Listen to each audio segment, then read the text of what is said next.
Hey folks, FJB3 here, the Wrestling Nut, with another video.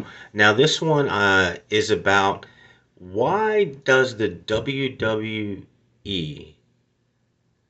persistently tell the fans that there are two brands? And so there's WWE SmackDown wrestlers, and that's supposed to be a brand. And then there's WWE Raw wrestlers, and that's supposed to be a brand. When this concept was first introduced, it was back when the WWE bought the WCW and they had a rivalry, which ultimately was one of the biggest fails ever. But when they initially presented the concept of let's split the brands, okay, it's nonsensical. It's so stupid. And it was just for the wrestlers themselves. They have an expanded roster as well, and they wanted to coordinate logistically the time for travel. So it made sense in that regard. If you want to put certain wrestlers on a brand and then have them on a travel schedule, other wrestlers on a brand, different travel schedule. I get it. I get it. It also led to them creating more championships. Now you got a championship, for Raw and a championship for SmackDown. They put the Intercontinental title on one brand, the U.S. Championship on another, and then nonsensically, ridiculously, they created two tag team championships, which is ridiculous. Shit. Let's see, the Profits, the Street Profits. There's four tag teams in that entire division, so you have a 25% chance of being a world champion. How is that a division? It's it doesn't even make sense. It's like creating mid card titles for the women. There's no division. So I got off on a tangent, but the point here is it's the WWE.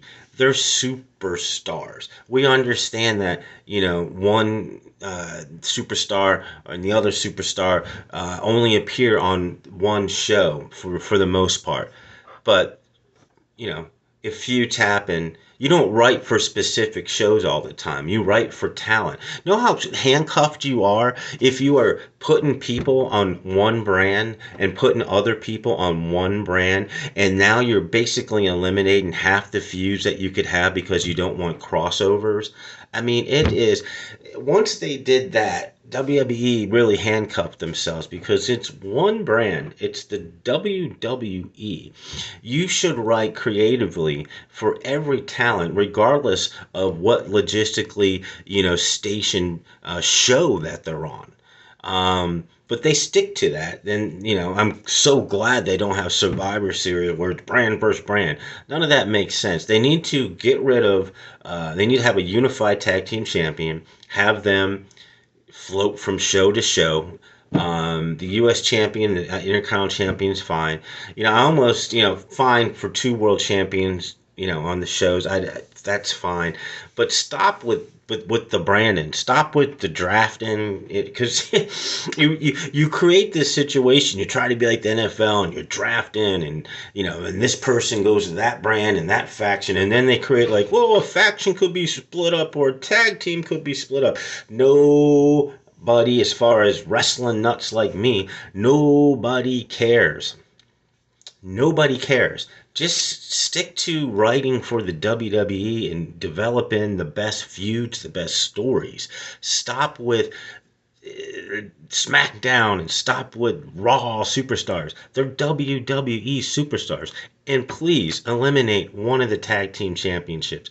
Give me your thoughts on this. I mean, again, I'm a wrestling nut, come from a different perspective. The brands make no sense to me. It's the WWE. They're all WWE superstars. I know travel's a bitch, but, sometimes the right feud, the right story, you make it work. Let me know what you think. Eliminate a tag team championship. Let's just have one. Thanks.